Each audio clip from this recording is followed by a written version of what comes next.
Today, our discussion topic is web of causation. Web of cause is interaction of the multiple factors in occurrences of the diseases. The most common diseases of hypertension, diabetes, coronary vascular diseases are occur due to multiple factors. It's not due to single factor or single cause. Those factors are change in lifestyle and stress. Change in lifestyle will affect on our daily intake of food, lack of physical exercise and smoking. Stress is the reason to have habit of smoking and emotional disturbances. Those taking the over intake of the food, it leads to obesity. Obesity is the reason to cause hypertension and hyperlipidemia. Hyperlipidemia is a reason to cause coronary atherosclerosis. It leads to coronary occlusion, myocardial ischemia and myocardial infarction. Smoking increases the catecholamine thrombotic tendency. Is the reason to block our coronary vessels and it leads to myocardial ischemia followed by myocardial infarction. Due to hypertension and aging factors, changes of the walls started. It leads to block of our coronary vessels. It leads to myocardial ischemia followed by myocardial infarction. These are diseases of hyperlipidemia, hypertension, coronary artery diseases.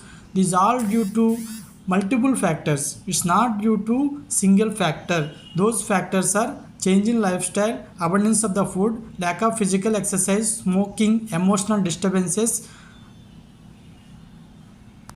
ఈరోజు మనం నేర్చుకోబోయే topic కారణాల వల. ఈ కారణాల వల అనేది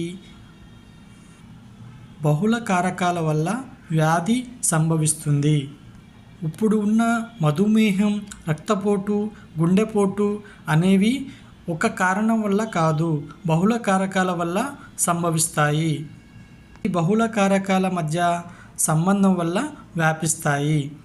ఆ కారకాలు ఏమంటే రెండు వల్ల ఏర్పడతాయి. ఒకటి జీవనశైలిలో మార్పులు, రెండోది ఒత్తిడి. జీవనశైలిలో మార్పుల వల్ల మన ఆహారం అనేది ఎక్కువగా తీసుకోవటం జరుగుతుంది. ఇంకొకటి శారీరక వ్యాయామం తగ్గిపోతుంది. ఇంకొకటి ధూమపానం అలవాటుగా మారుతుంది. ఒత్తిడి వల్ల ధూమపానం అలవాటుగా మారుతుంది. భావోద్వేగ అవాంతరాలు ఏర్పడతాయి. రోజువారీ కంటే అధిక ఆహారం తీసుకోవటం వల్ల ఊబకాయం సంభవిస్తుంది. ఊబకాయం రక్తపోటు, హైపర్లిపిడిమియా వంటి రోగాలకు కారణం అవుతుంది. హైపర్లిపిడిమియా అనేది కరోనరీ గుండెపోటుకి ఒక కారణం. ఈ కరోనరీ రక్త ధమని మూసుకుపోవటం వల్ల గుండెపోటు లేదా మయోకార్డియల్ ఇచ్ఛిమియా, మయోకార్డియల్ ఇన్ఫాక్షన్ అనేది సంభవిస్తుంది. ధూమపానం వల్ల రక్తంలో కెటకోలమిన్స్ పెరిగి రక్త ధమని మూసుకుపోవటం జరుగుతుంది. దానివల్ల గుండెపోటు లేదా మయోకార్డియల్ ఇచ్ఛిమియా, మయోకార్డియల్ ఇన్ఫాక్షన్ అనేవి సంభవిస్తాయి. భావోద్వేగ అంతరాయాలు, వృద్ధాప్యం, ఊబకాయం అనేవి రక్తపోటుకు కారణాలు. ఈ రక్తపోటు ధమనుల గోడలను మార్పులకు కారణమవుతాయి. ఆ విధంగా ధమనుల గోడల్లో మార్పులు, రక్తంలో కెటకోలమైన్స్ పెరగటం వల్ల, హైపర్లిపిడిమియా వల్ల కరోనరీ రక్త ధమని అనేది మూసుకుపోతుంది. ఆ ధమని మూసుకుపోవటం వల్ల మయోకార్డియల్ ఇచ్ఛిమియా అని గుండెపోటు అనేవి సంభవిస్తాయి. ఈ విధంగా బహుళ కారణాల వల్ల గుండెపోటు, మధుమేహం, రక్తపోటు అనేవి సంభవిస్తాయి.